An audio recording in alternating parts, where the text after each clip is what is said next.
right, we're back, man, and I'm still repping the shirt. I feel like it's my new costume now. I've had it on for 3 straight days.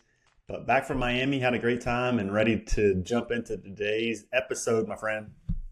Hey Andy, yeah, I've seen your pictures also on Instagram, etc. It was a nice event I see, and I'm quite excited to hear about your experience. So I think the biggest thing for me, there's a bunch of takeaways, but I think the first one you realize when you get to Miami is the power of the immigrant mindset. And I think it's super interesting in entrepreneurship because the US was built on immigration. Yeah, And right now it's a very hot political issue. But when you get to Miami, you realize that, and I'll relate it to entrepreneurship as well, launching, scaling, and exiting a business. But when you get to Miami, most of the taxi, Lyft, Uber drivers are from Cuba. And so you immediately get to test out whether you know Spanish or not, because a lot of those don't know English. So yeah, that's what you realize first and foremost. And with the immigrant mindset, you're basically selling your face off. Like they're selling all the time. They're always selling because you come to this country and you've got to make a dollar. And the same thing when you start a business. You come and start a business, you've got to make a dollar. Well, how do you make your first dollar?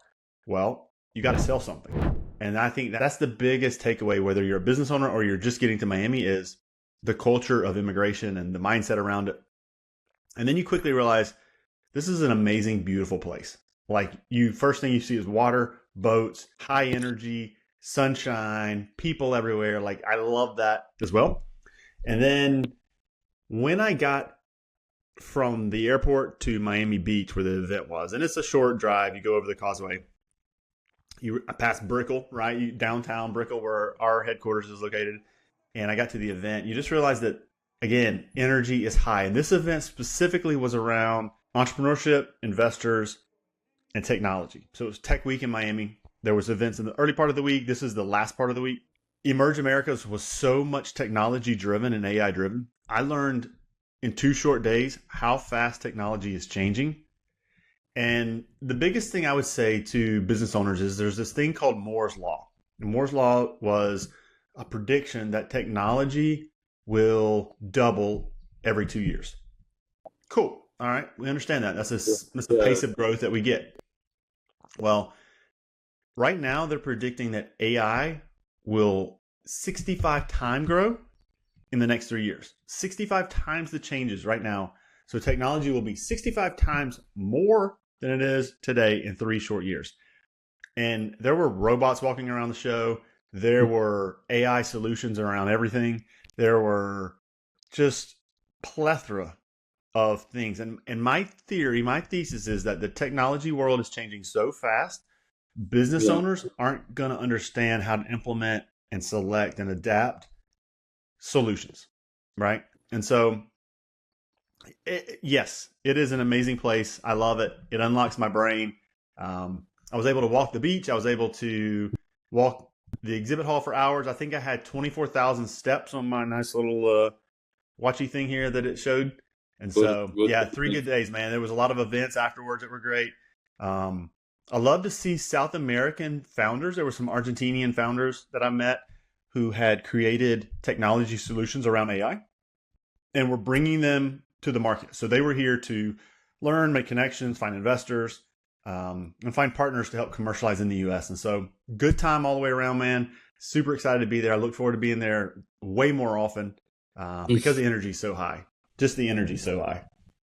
I think the moment you land in Miami, starting from the airport, where all these taxis come, people rush, go away. I think from that moment on, you start to get a feeling of a vibe. You get a good vibe there, and I think in Miami, I never see people walking stressed over there. Everyone is happy, everyone is laughing, everyone's relaxed, and also, they predicted that Miami is going to be the second tech hub of the, or let me say, a second New York, because a lot of investors and companies are going there.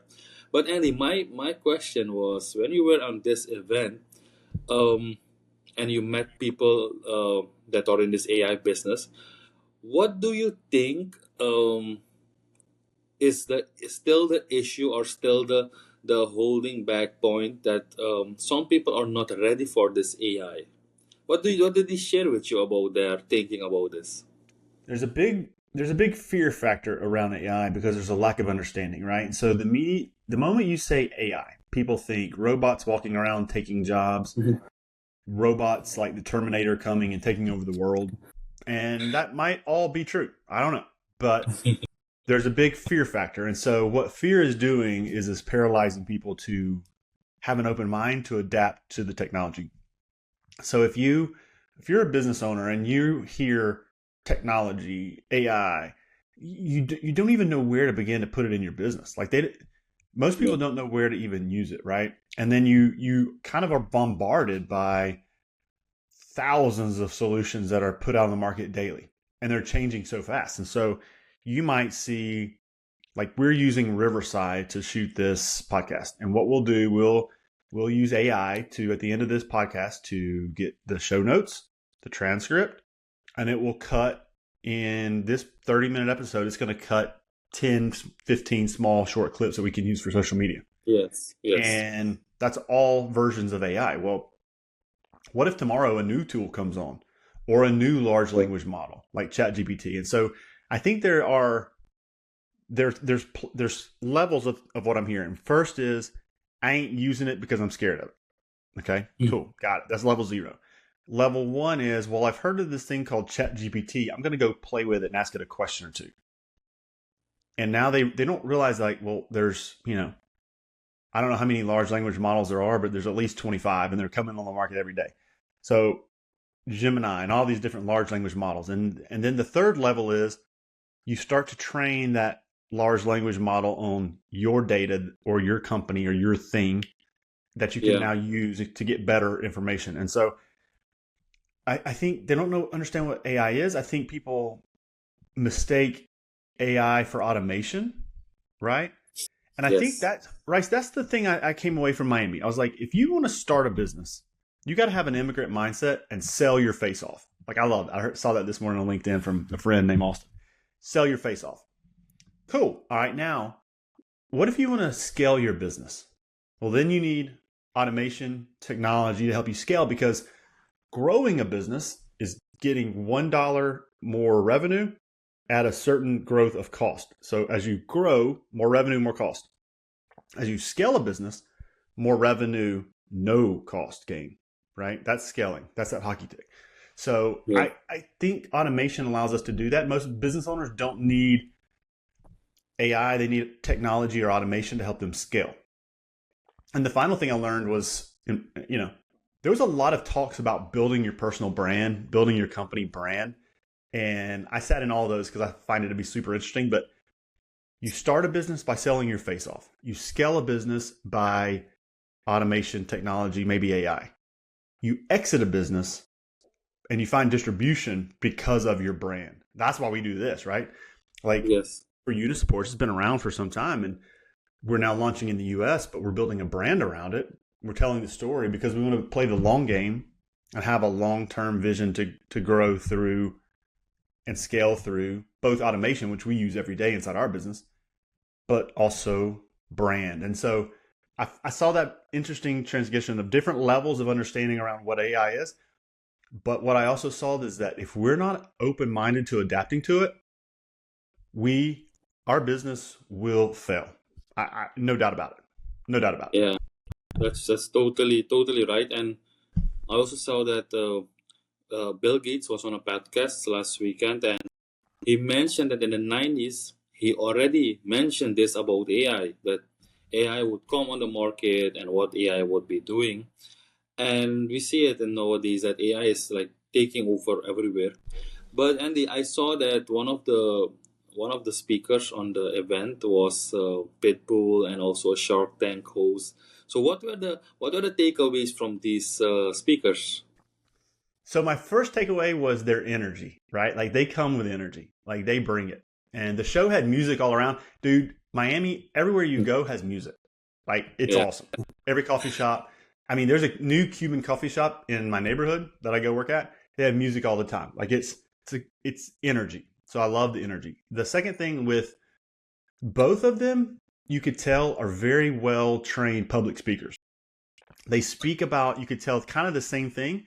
and they sort of formulate their speech for the audience. So I feel like 80% they came in locked and loaded, and 20% they adapt to Mhm. the audience. And so our audience was entrepreneurs, investors, tech people. So they adapted well to that. Damon John, he's the people shark on the Shark Tank. He gave Yeah. some interesting takeaways. I mean, one takeaway was like a Shark Tank episode. You see an 8-minute clip, but they get an hour of filming, 16 different cameras around the room. The sharks have no idea what they're going to talk about. So they're completely cold to the entrepreneur walking in. And he said Kevin Leary is nicer than people give him credit for, but they constantly are making fun of each other. So it was really fun. So there's a lot of behind the scene things they talked about. They're both from Miami. Pitbull and Damon Yeah. John are both live in Miami. They're very pro Miami ecosystem. They're both doing great things. One thing I saw that was kind of a neat takeaway, which I underestimated in my career, once they made their wealth, and they came from really tough, like, upbringings, like nothing was handed to these people, right? True Yeah. entrepreneurship, true immigrant mentality. Once they got to their level of wealth, they still stayed the same amount. They still do work every day. Their work is just now focused on giving back through speeches, and they make money from that, sure. But Yeah. they have big whys. Like Pitbull, for example, his what changed his whole life was a teacher who told him, I believe in you. You could do it. That changed his whole life. Now, he had to go through the rough streets of Miami at the time, full of drugs, and he made a ton of mistakes, but now he's building schools around the country based on the thing that changed his life. And so once they made their wealth, they now created a new, bigger why to go after. And I love that. And I think that's something that I've missed in my career is the pursuit of doing something beyond your wildest dreams for what got you into entrepreneurship to get started, because it's hard, right? Most people aren't Yeah. starting. Most people aren't Correct. starting businesses. Most people are trying to get a job, you know. And so that was my biggest takeaway. Now they talked um, all about technology and AI, and so a lot Yeah. of the talks were about it's not going to take away jobs today. It might in the future. It's not going to take away today, but those who are not adapting are going to be behind. And it's not that they're going to be behind because they're just, the jobs are taken away. They're going to be behind because the competition are going to be using it. They're going to be able to go faster at a lower price point. And I think that's what we're not seeing if we're closed-minded to technology innovation, automation, or AI. We're closed-minded to the fact that it's just not us. It's our competition who are going to be able to offer something better, faster, cheaper than we are today in the very short near term. Yes, totally. And I also think if about what you said, if I can give an example, nowadays in some countries you have these huge call centers rising, and they go to third world countries a lot where they hire a lot of people because the cheap labor. But Mm-hmm. what will happen if, let me say, both of us say after 1 year, we say, hey, you know what? We made it with Unisupports. Let's set up a call center with AI agents. So we have, like, you have a company with 200 people working as call center agents. And we set up an AI call center having like maybe 50, 60 models working for us. And they work 24/7, cheaper than your people. They don't get sick, they don't take time off, nothing. They work 24/7. So what will happen is that some of these businesses will getting tough competition, and possibly they will be shutting down because of this innovation. And that is why I would say that the people who are still thinking and like cursing AI, that because I know a week ago I told you about Andy that I see on some of the advertisement, people are really cursing AI. And the thing that they are saying about AI is the devil, but I would not see the devil in AI, because the internet has other things that are like for the devil, like other websites that have like these devil things. So I don't see anything bad in AI. The only thing that is maybe bad is it makes us humans a little bit lazy.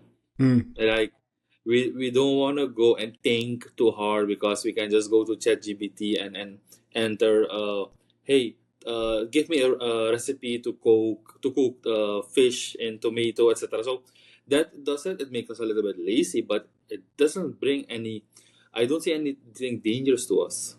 No, I that's so funny. I mean, look, here's a point about being lazy, right? Like years ago, when we had to drive somewhere, we got a big paper map out and had to Yeah. plot our course, right?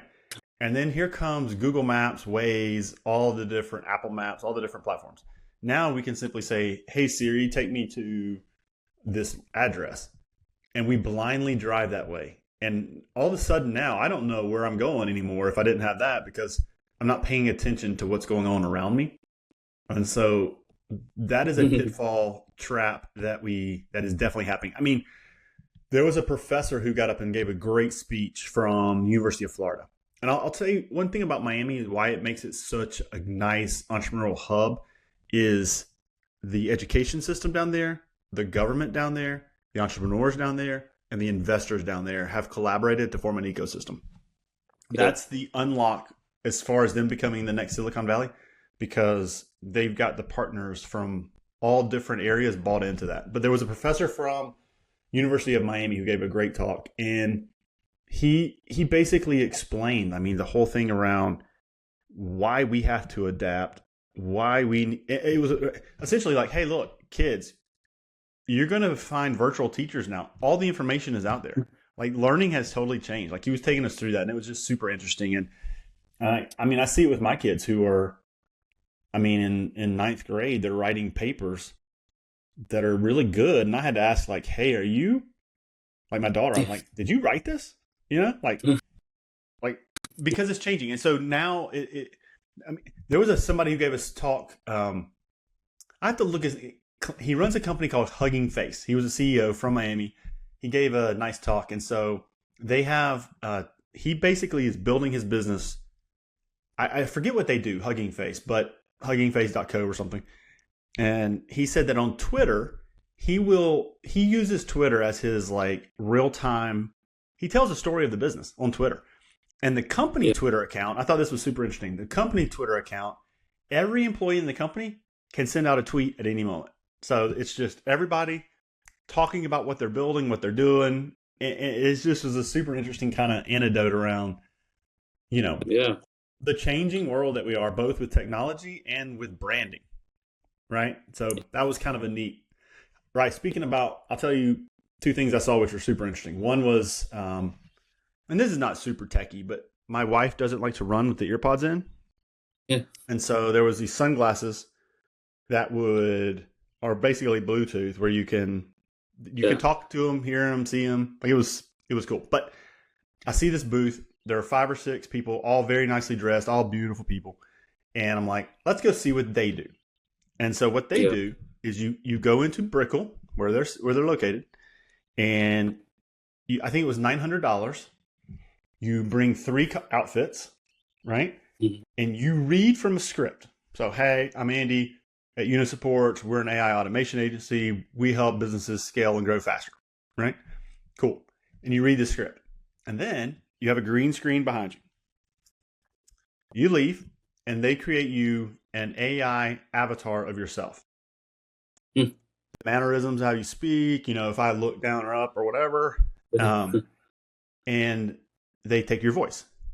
And now they can put that voice in any language. And you write in, okay, I want my avatar today to say this. And the avatar says that real time with whatever background you want. Brother man, that's changing the game, because where my head went was, what if you created virtual sales teams? Like if you went and got a model, for example, man, woman, doesn't matter. You got a model. And you said, hey, model, I want to pay you X amount of dollars to be my AI avatar, to make an AI avatar about you. Boom. Now you can feed in what you want that robot to say, who is based on a person, and nobody knows the difference. Yeah. That's a little scary. That's a little weird, tricky. That's an interesting thing to wrap your head around. Yeah, and also people nowadays about this technology change. You know that, and I was um, next last week I got some woman sent me an invitation from a company to join a round table. So I was thinking I'm free. Let's join in because it's always good to connect with people.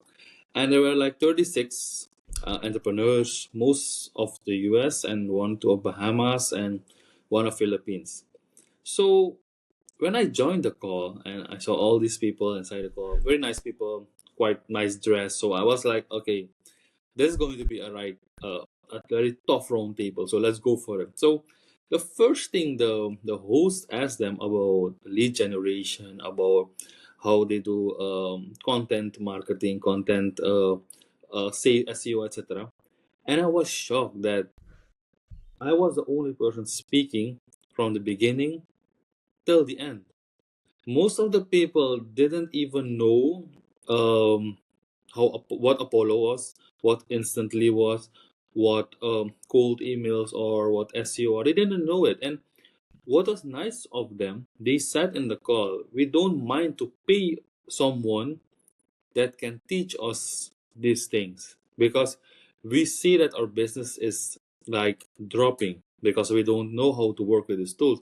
So even I was not prepared for this type of call. So I went inside the call and I think I sold my stuff over there, and I just sent my email and told them, "Hey, don't worry, we can even we are AI agency, we can help you with consulting and we can train you, etc. We can do all those things." So I was shocked because you know why I was shocked is that some of these people just started to use ChatGPT and they think that ChatGPT is everything about AI. But just as ChatGPT is just a small tool inside the whole whole industry that is not enough for you to get the business to scale the business where you want.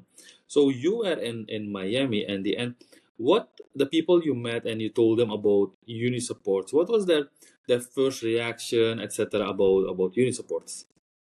So I had two very funny reactions. One was, "Wow, we don't know where to start. We need help." Right. So you get that one. That proves the positioning of Unisports.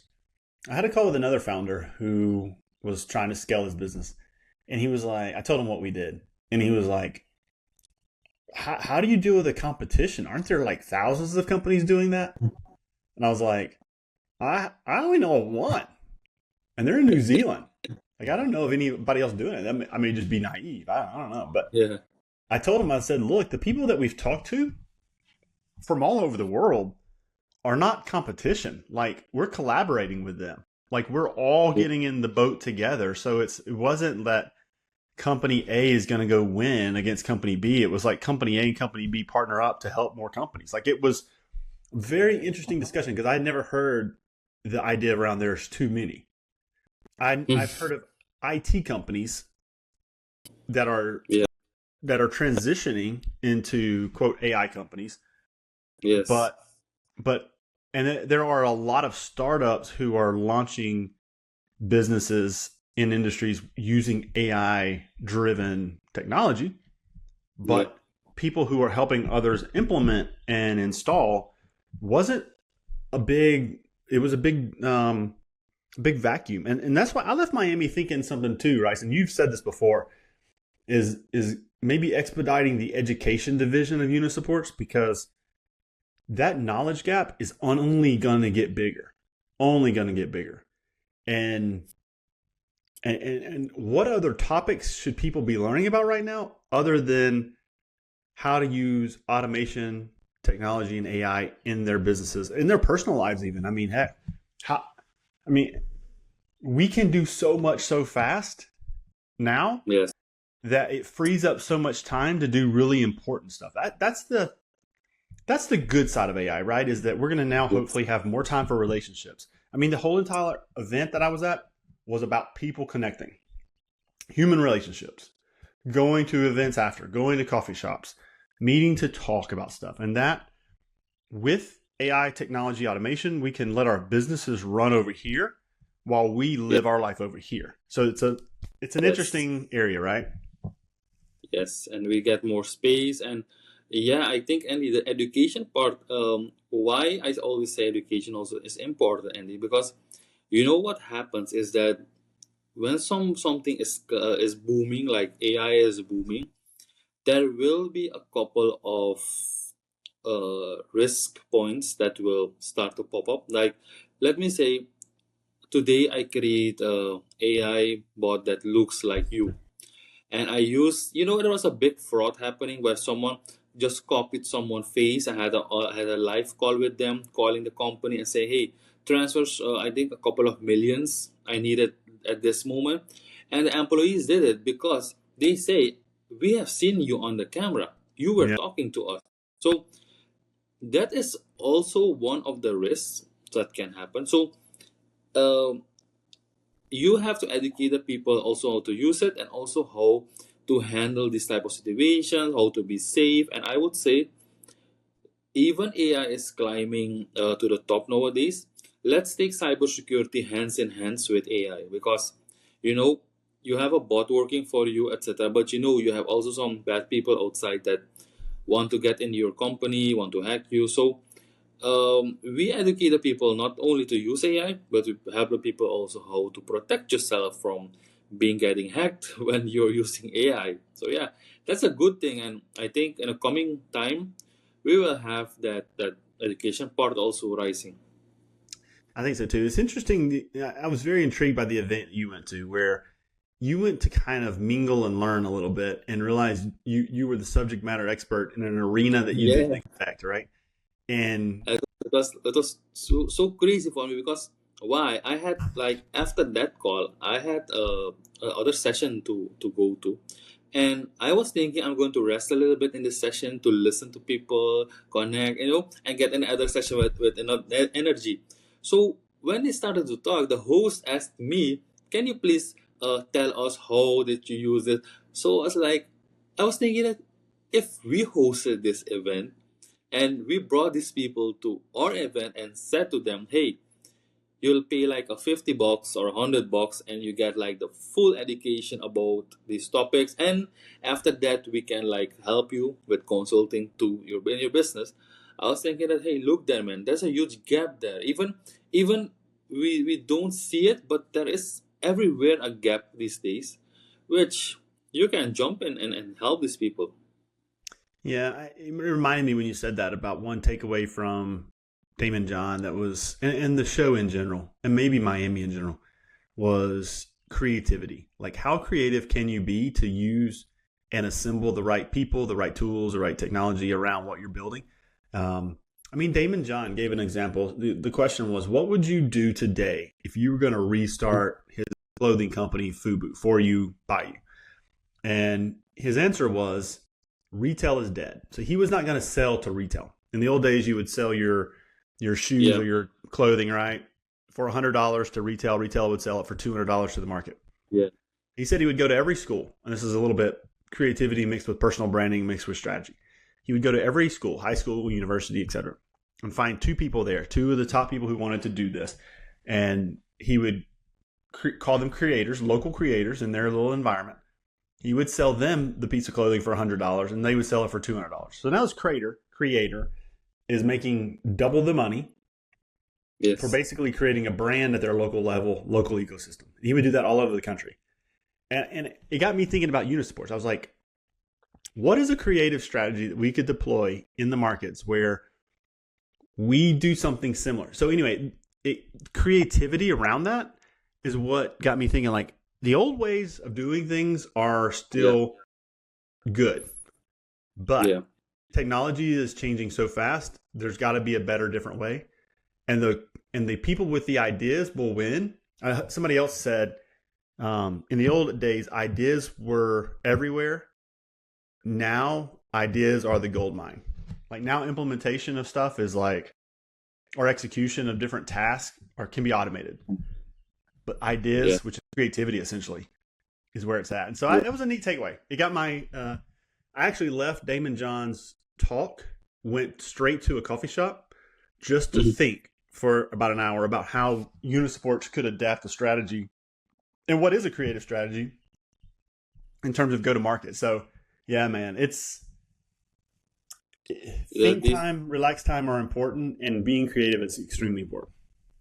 yes, that's totally true because um, content is nowadays very important. Your content speaks to the public, and if the public likes your content, what you're making, like even these YouTube videos, you see that some of the videos get like a lot of views from people.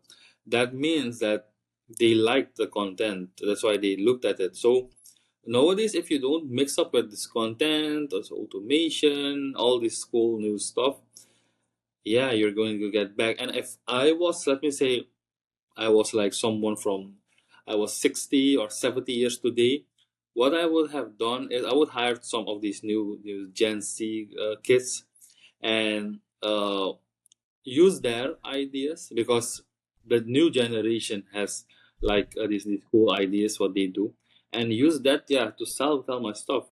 But Andy, what do you see in the coming years that AI is going to do with the people that don't want to adapt it?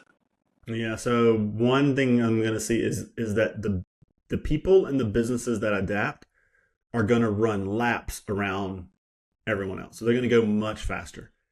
They're going to be able to go much faster at a lower cost. They're going to be Yeah. able to go much faster and bigger at a lower cost with less people potentially. So if you've got someone who is better, faster, and cheaper than Yeah. you die. No one wants to buy more expensive if they don't have to. And Correct. so the people who adapt to technology, AI, and maybe even the brand story. I love the brand thing. Maybe not, but people who adapt to it will be able to go faster at less cost at a better quality. And and that's a huge differentiator. So normally they say you can only be two of them, right? Like faster, better, cheaper. Now you're going to be able to be all three, which Yeah. has never happened. So some companies who say, "Hey, I'm not cheaper, but I'm better and faster." Well, now homeboy over here is better, faster, and cheaper. And even Yes. even to the Correct. people who are like my job, you cannot replace my industry. I'm a painter. I'm a whatever builder, whatever. Still, Mhm. your competition is going to go better, faster, and cheaper than you are, even though they're still doing a physical thing. Like oil Yes. and gas, manufacturing, mining are all physical jobs. But there are going to be companies who are going to do that better, faster, cheaper than you can today with that same labor force output. So, yeah, man, I think that's it. I think it's a coming train. I saw it last week at that show, and it's fast moving and it's big, and we're just at the beginning of it. People underestimate it, but it's something quite big, and it's also takes a lot of energy, thinking, your strategies, etc. So, yeah, very excited for the coming times, and yeah, let's keep creating new things for everyone, and also for everyone who's watching this video from us, please do subscribe to the videos, and we appreciate you if you liked it or if you want to place a like on it. It's quite welcome for us. And Andy, maybe you can give us a final takeaway from till you will land in Miami. You went to the event, you went in the hotel, you went as a local on the streets to do some stuff. Till you came back to your city. I would say energy, excitement, immigrant mentality is what we need to. So if you're launching a business, you take an immigrant mentality, sell your face off. If you're looking to scale a business, technology, which it was Tech Week in Miami, is going to enable you to scale your business. If you are looking to one day exit your business, having a personal and company brand that tells a story will enable you to get a higher valuation when you go to sell your business. So sell your face off, put in automation anywhere you can, AI if you want to call it that, and build your personal brand, and you will have a successful future. And Miami is happening in Miami right now every day with many, many, many people. And I'll leave you with one kind of final thought: collaboration. Nowadays, you see collaboration more than ever before. So the ability for universities to partner with governments, to partner with entrepreneurs, to partner with investors, that ecosystem takes everyone into consideration. And so if you're an investor looking to get into AI, you help that company go faster. That company then can partner with a university to get younger talent, as you said, right? Yes. To help you think differently. So there are so many ways to collaborate now and that's a human interaction. That's collaboration. And so I think the human element is still wildly, wildly important. Yes, no, that's nice, Andy, and I appreciate it with all this information about how it was. And yeah, let's look to the other podcasts that we have coming this week and speak about a hot topic again. So Love yeah, it. thank you everyone who's watching it, and we'll see you guys again on Friday. Thank you Let's guys. Bye go. bye. See everyone. Bye.